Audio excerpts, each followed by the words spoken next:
all I ask. And there we go. All right. So handles, we've all done handles, I believe. They're super fun, super awesome. We love doing them.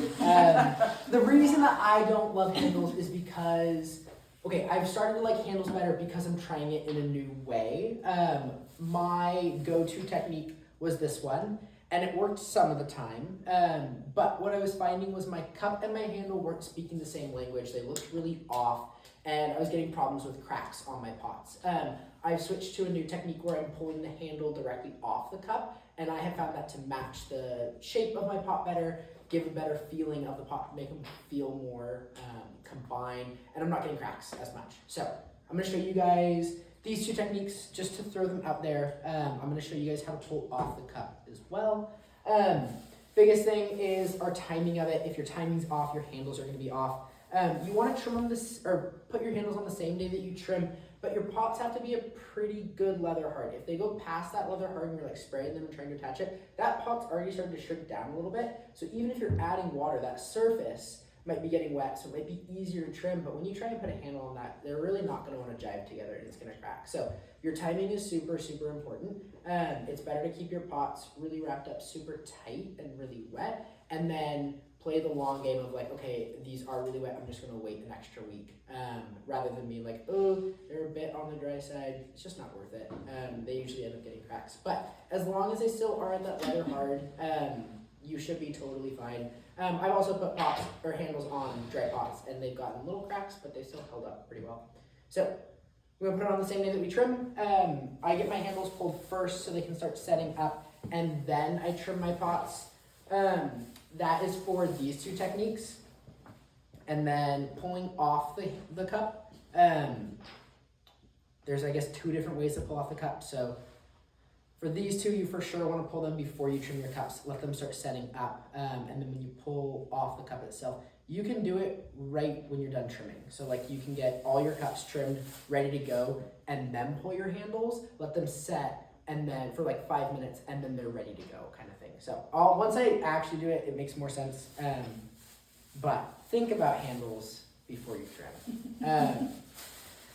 All right, so this is ready to go. I'm gonna pull a couple handles. I'll show you guys how I just do my pulling. We'll do these two techniques. So I'm starting with a ball of clay, and I wanna get that carrot shape. So as I'm knocking this, my palm is hitting it harder, and my hand's kind of angled. And as I twist this around, the bottom's gonna taper, and that top will stay a little bit thicker. So I'm getting that kind of carrot shape. And then I pinch a little stop up at the top so that I'm able to hold it a little bit better. The reason I like pulled handles is it gives me a more consistent feel to my handle. I've seen some really great coil handles. I think it's just harder to make it work for your pot. When you have a coil handle, in order for it to have enough surface area to attach, you've got to make a pretty chunky handle. And if I had a cup that was this big, and I tried to put a really chunky coil on that, it just might look a little silly if it was like a perfect circle and it was really chunky. You might not only be able to get one finger in there. It might not be super comfortable. So then if you wanted a smaller coil, then you're losing your surface area on that. So it's coil handles I've seen work really well. They just get a little bit riskier to make it work really well for the pot. The nice thing about pulled handles is we get a cross section like this.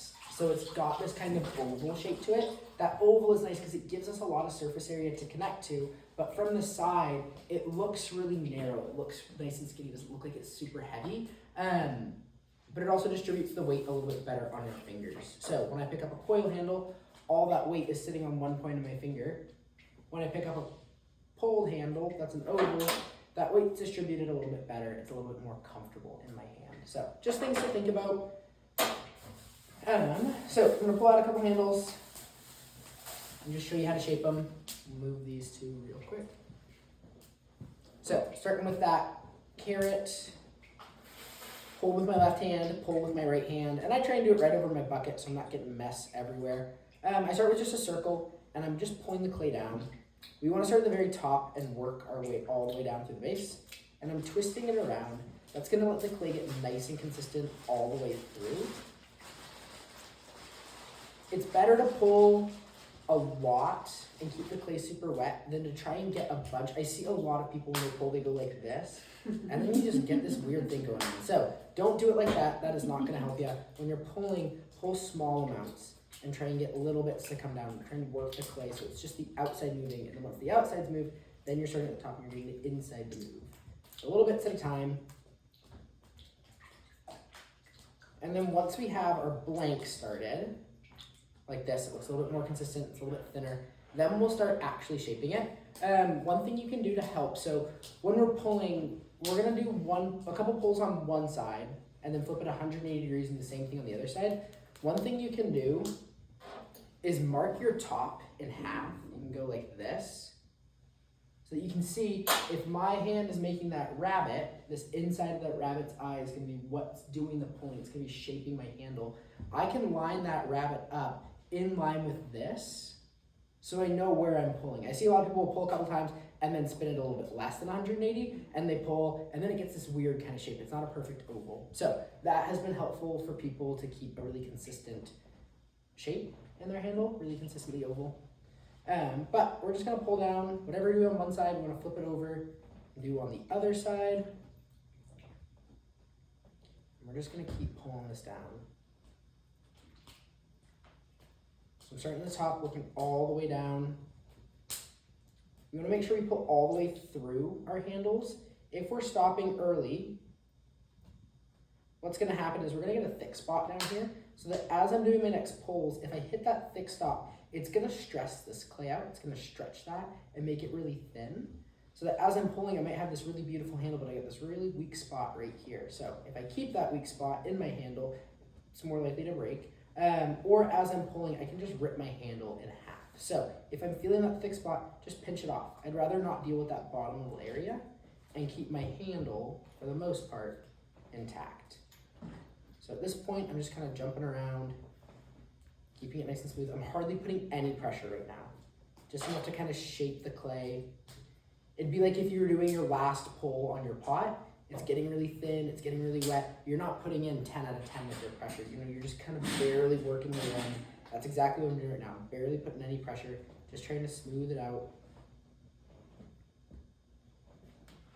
All right, so we've got our handle. The first way that we're gonna shape it is by cutting off just a nice long handle. So we'll cut it about right there. And when I look at this, I can see I've got that oval shape. So from the side, it looks really thin and tapered, so it doesn't look super beefy, but on the inside, we've got lots of surface area to connect to. For this technique, I'm gonna have my thick end and my thin end. I'm gonna smudge the thick end into the table. So smudge that end in. I don't want to smush it all the way, I want to keep it a little bit chunky still, so I have surface area to attach to. And then this tail end just flips right over like that, and I can let it sit. So downsides about this way, it gets a lot of texture on it, there's a lot of cleanup later on, and you've only got one shape for your handle. This is pretty much it. You know, you can cut it down a little bit to make it work for your cup a little bit better, but this curve that I have right here, that's pretty much it. And if it's too big or too small for your cup, you're kind of out of luck. For this way, we have lots more options to deal with, which is good.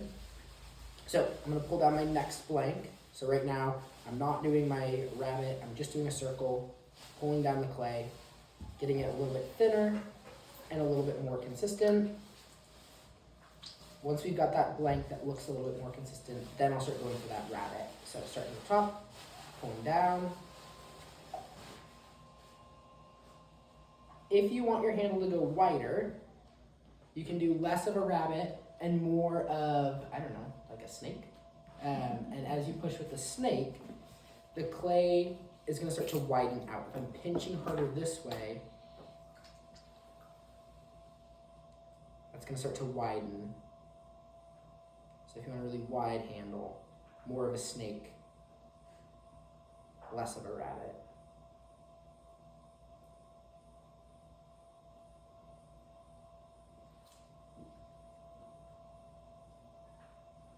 And you can see it's a lot wider, but it's still nice and tapered on that side. So again, lots of surface area to connect. From the side, it looks tapered so it doesn't look chunky, and lots of good resting place for our fingers. For this technique to shape, I hold with my left hand, hold with my right hand. My left hand is gonna flip over. So when I normally hold it, if I stick my thumb up, it's shooting straight up to the sun. What I want is my thumb to go down to the ground. So no good, all the way to the bottom. Then, right hand is gonna hold the tip. I wanna flip my left hand, so I give a thumbs up. So normally we're pulling with the thumb up. We're gonna have the thumb down to flip. And then when I flip, thumbs up, just like that. Make sure they line up. Nice and straight, and then smudge that into the bottom. So the nice part about this, I get a nice natural curve, but it's a little bit, you only get, okay, wait, sorry, I was all distracted. Okay, so with this way, you get a nice natural curve. You don't have as much to clean up with it, and you can play with the angle quite a bit to get a bunch of different handles out of it. So like if you had a really low short cup, you can cut it right there. If you had a tall narrow cup, you could cut it right there. You get lots of different options from it. The downside about this handle is you can only get one out of each pull. So if I did a handle like this, say that I pulled a handle and it was this long, I could cut 1, 2, 3, 4, 5, 6 different handles out of that one whole pull. This, I only get one handle per pull. So just things to think about. When we're going to take it off, we'll squish right down below where the handle makes contact. Take our needle tool and cut under our hand, like that. And then we've got our blank. I squish this blank down into the table and let it dry. This bottom's not gonna matter. We're gonna get rid of all that later. We're just gonna use that top half. So I'm totally fine to just leave it ugly, but you wanna make sure you're smushing it down into the table. I'll see people just set it down and leave it there. As it dries, if it's not super sticky, it might fall over. So I see people's handles fall over all the time. Just make sure you're taking your fingers and you're smushing the heck out of it. Make sure it's really snug to the board or the table, whatever you're working on. Because this is all gonna get cut away later, don't worry about how it looks. Okay, so the third way is pulling our handles off of the cup. There are 2 different ways that we can get blanks for our handles when we're pulling them off the cups. The first is pulling a handle and leaving it thicker than we want. So I'm just gonna pull a normal handle. And if I usually go pretty thin, I'm gonna leave it quite a bit chunkier than I normally do. So that's a little bit chunkier. It's not perfect, that's fine because we're gonna pull it again. I just wanna get a blank out. When I have my blank, I'm gonna set it up against an edge like this. So the tables are really nice because they'll make, the clay will stick down a little bit better. I take my thumb right on the other side of this edge and really quickly, just push it down like that. And that's where my blank will be. So if you have, say, a handle that's this long, I don't know if everyone watches Florian Gadsby, he's on the Instagrams, he'll pull out handles that are like, and then just bing, bing, bing, bing, bing, bing, a whole bunch. And then they're all consistent and they're the same size. So say you're making a matching set, and you want the handles to all be the same thickness, the same size. You can pull out one really consistent handle and then boom, boom, boom, boom, boom, break off all those blanks. So if you were to do it this way, I would do it like maybe 15 minutes before you want to put your handle on, just so they have a little bit of time to dry out. These will need like an hour or so before they dry out. But these, you want to do them when they're still pretty wet, so they're really flexible when you're working with them. The second way you can do it is by rolling out a coil of clay beforehand. So I've got a piece of clay right here. I'm gonna roll out a coil. Try and get it nice and consistent. And then once I have my coil rolled, I still want it to be a little bit thicker than I normally do. I'm gonna cut off one end. And then I'm gonna pinch this into a handle shape. So what I would do is I'm gonna make this end just a little bit thicker so I have lots of surface area to connect to. So I'm gonna have this stick out just a little bit above my hand. Take my finger and tap it. What this is doing is it's spreading the clay out across my finger. So I get lots of surface area to attach to. So before, we started with that much surface area. Now we've got that much surface area. So it connects a lot better. Then what I'm gonna do is I'm gonna pinch this into a handle shape. So I'm taking a thumb and a pointer finger on both sides, and I'm just squishing. I'm trying to make it that oval shape, so that when I start pulling, I've kind of got a template of what my handle will be shaped like. So it's just like this, except for we're doing it out of a coil rather than a pull. And I would do this technique right as soon as you're ready to put on your handle. So I wouldn't let it dry out or else it's gonna get too dry. Pinch that up. And it looks ugly now, but then once we start pulling it, it'll get nice and consistent. So if I'm doing this technique, I will trim all of my cups first, and then I try and roll out, like if I'm doing a matching set, I'll try and roll out a coil that's like this big, that's completely consistent, and then cut it into a couple inch blocks, and then, you know, shape them up, and then have them all ready to go. Give them a quick spray, and then pull one, grab my next one, pull it, grab the next one, pull it. So these two are the same, and I'll show you how I attach these and put them on. We'll do really quick one of these just to show you the slipping and the scoring bit of it. Things to think about when you are putting your handles on is, there's a couple things. How far out our handle sticks, where our handle's positioned here, and how close and how many fingers we can get on the inside of our handle. So I've got a couple handles or a couple mugs back here that all are great cups. I'm friends with a lot of the people that have made these, but there are things to think about in these handles that might make it a little bit less comfortable and a little bit less functional. So the first thing that I am really conscious about is where my handle sits in relation to the rim. If our handle sticks up above the rim like this, that's gonna throw the balance of the cup off. So when I pick this up and I have one finger, when I hold it with just one finger, so when I normally hold it, you know, I can hold it a little bit better. But when I hold like this, you see how far over that tips? If I have a balance like that on a cup, you know, if I'm moving it around, it wants to kind of run like that. So if I've got coffee in here and it does kind of run like that because of the balance of it, it's more likely to spill out. So when our rim or when our handles go up above the rim, it throws the balance off and it's not so good. So we want to make sure that our handle's down below our rim.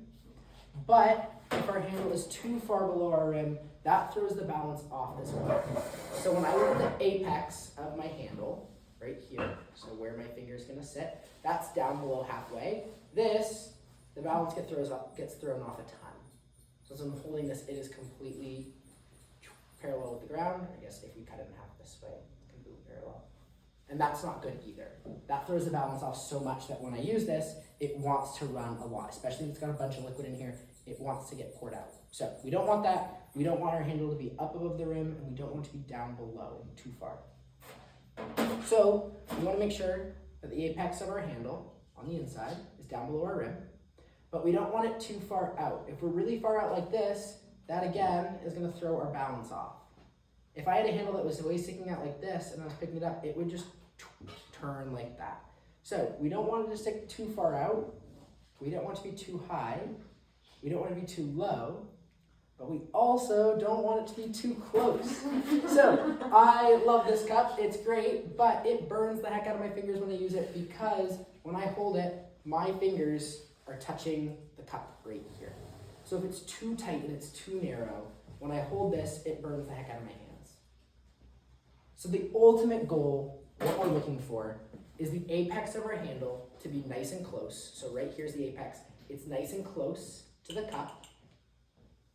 It sits down below our rim, but not so far down that it's going to throw the balance off. And when I put my fingers in here, they don't touch.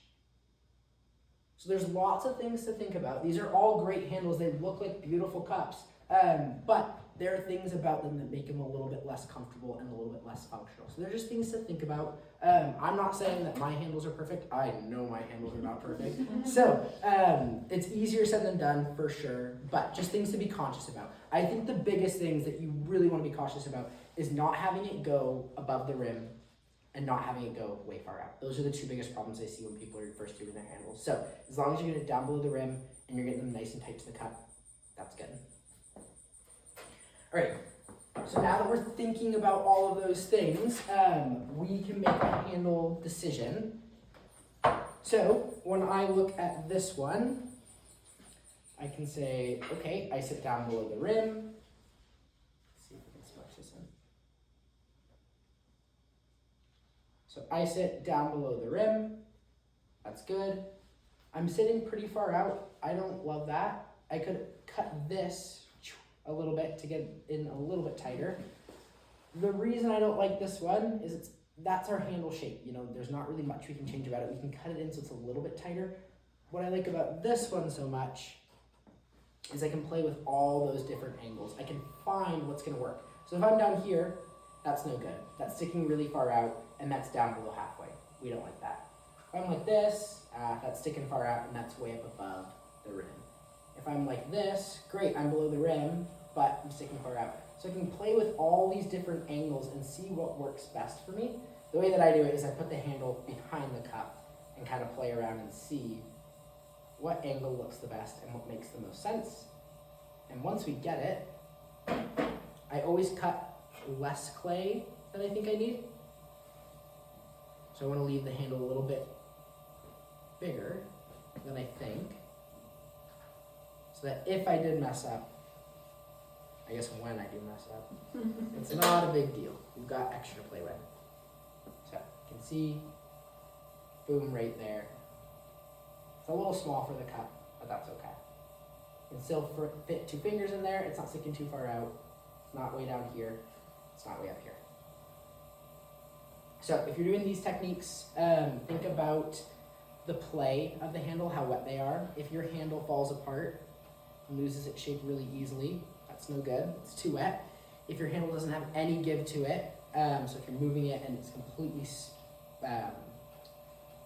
solid, that's no good either. I like it so that it holds its shape, but it still has a little bit of play when I move it. That's leather hard, and that's perfect. That's what we want when we're putting on our cups. So when we are ready to put it on, we're gonna line it up, make sure everything looks nice and consistent, nice and straight. I mark that out with a needle tool. And this is just rough. It does not have to be pretty. It's all gonna get covered up in a minute. So just making a rough little guide of where our handle goes. And then we're slipping and scoring. So first bit is scoring. We're gonna scratch the heck out of this. We need that surface area. If we're not getting surface area, it's not gonna attach very well. I was unloading the bisque kiln yesterday, and I broke someone's pot. I know, it happens, it does. Their handle broke off, and when I looked at it, when they had scratched, it was, you can see like inside the pot, it was scratched like that. It's just not enough. It's not gonna adhere very well. You really gotta scratch pretty deep in all kinds of ways. The more surface area you're getting, the more the clay particles. So when we add that slip in there, what that slip is doing is the slip goes into those cracks and then dries. And when it's getting in all those nooks and crannies on both ends, then it dries together. It's like creating Velcro. Everything sticks together really well. When you only have scratches on the surface and you stick them together, this is gonna break apart a lot easier than this. That's not going anywhere because those clay particles are joining together and drying. This is really strong. When you have those little tiny cracks, that's not so strong. So I cannot emphasize enough, scratch like you mean it. So scratching up all kinds of ways. Left, right, up, down, side to side.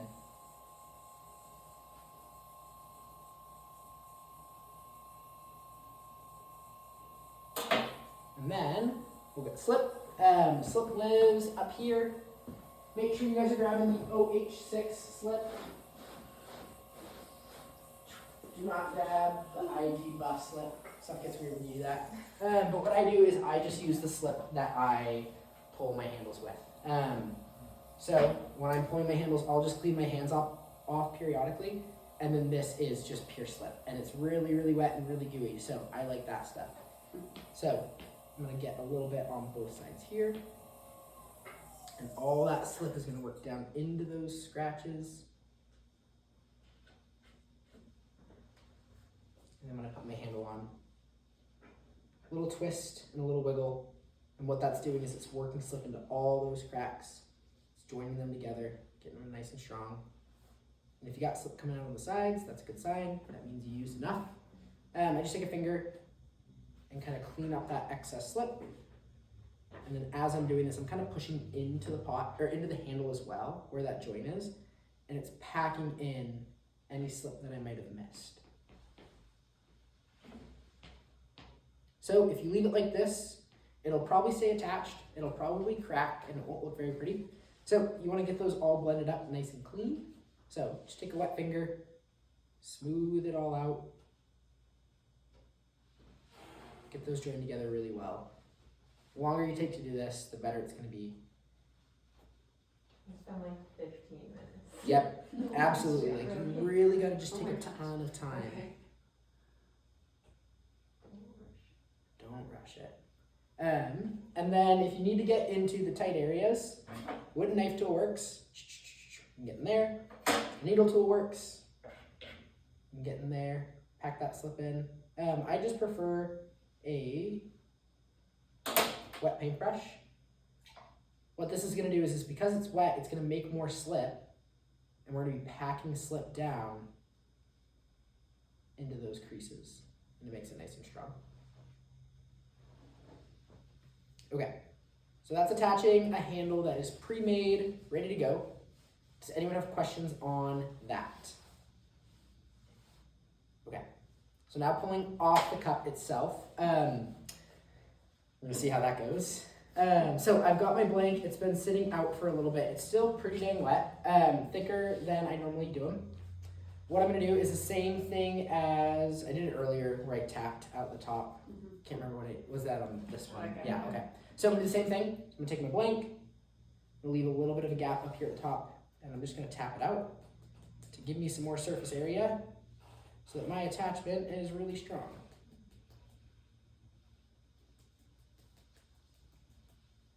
So we got a lot more.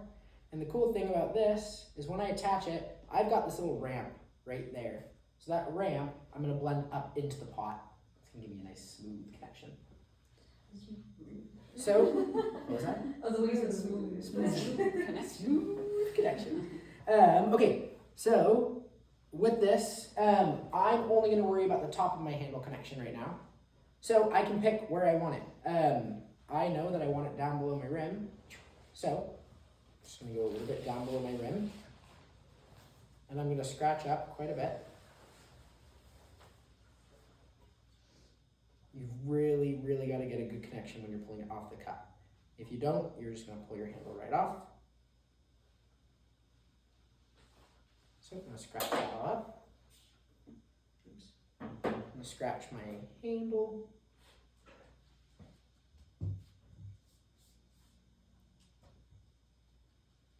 And then you can either add slip to these. What I end up doing is I just dunk my handle into the water. So I'll just take this, let it sit there for a few seconds. All slip is water and clay. So if I get a bunch of water on my handle, put it on here, wiggle it around, I'm making slip in that already. So just wiggle that. Make sure it's nice and straight now. You don't want to blend it all in and then realize that you're a little off kilter. So take a couple extra seconds, make sure everything looks nice and smooth. And when I'm doing this, I am letting gravity keep this straight. So if I'm going off to the side like this, that's going to curl it. It's going to make that connection really weak. But like this is letting gravity pull it down. It's keeping that connection stronger, and it's keeping this nice and straight. Then I'm going to go in and I'm going to blend like crazy. I really want to spend a good couple minutes blending this in as well as I can. So I'm pulling the clay from that little ramp into the pot, keeping that nice and smooth. I want to be careful not to pull too much clay from right here. If I pull too much from right there, then that's going to get really thin and I can rip my whole handle right off. So I want to make sure I get a nice clean taper, and this is as thick as the rest of it. So just taking my time, making sure I'm not pulling too much clay from the actual body of my handle. I just want to be pulling clay from that transition zone. And then on the bottom, if you don't have that ramp, usually I don't have a ramp, what I do is I just take a wet finger and I just work back and forth. And again, I'm making slip right now, and with that slip that I'm making, I'm packing it down into that crack so that when it dries, I get a really strong connection. Keep that finger nice and wet so you're making lots of slip.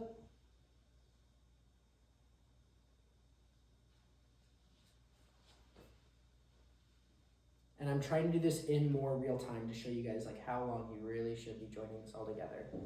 Usually when I do my demos, I do them pretty quick, but I'm trying to be more realistic in my demos and show you guys how long it takes. So I would spend a good couple minutes really just blending this in. I don't want to get halfway through my pull and then have that handle rip off.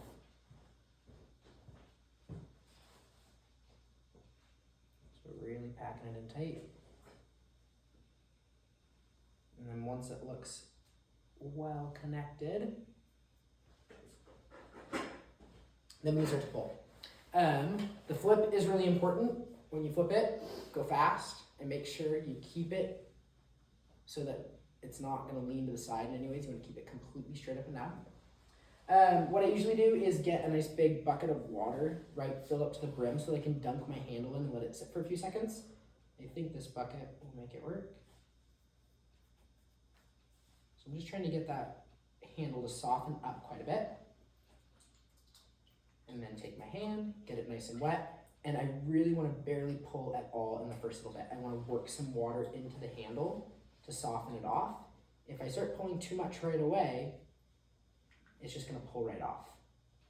And then it's kind of tricky getting the 180 degrees. So I just hold right in the rim, flip it back and forth, and keep pulling. I want to make sure I'm starting way up against the cup. I'm pulling all the way down.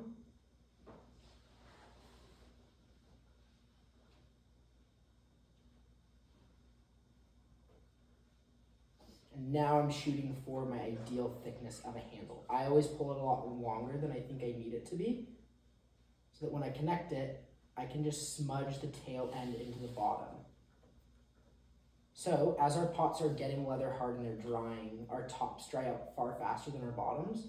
Our bottoms still hold quite a bit of moisture in them. So I don't flip and score in the bottom at all. I know some people will.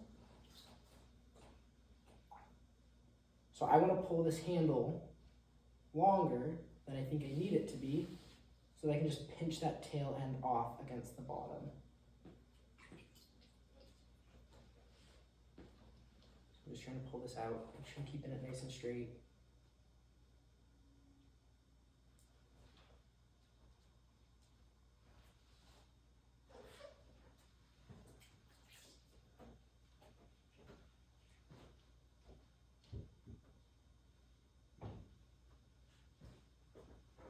And then, once you're happy with it,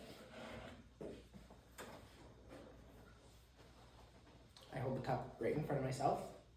Make sure it still looks really straight.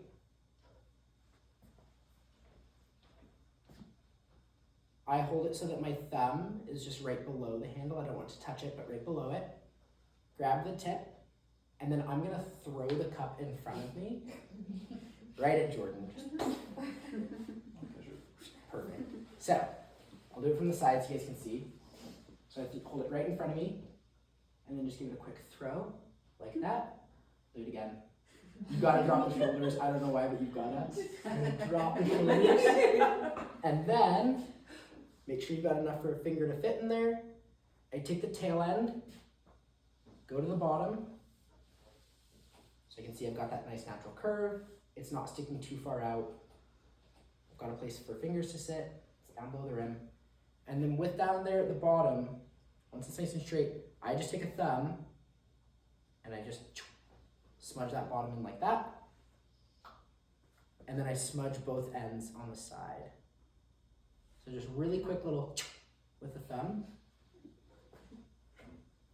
And then I'll go in with a wet finger and smooth those out on the sides.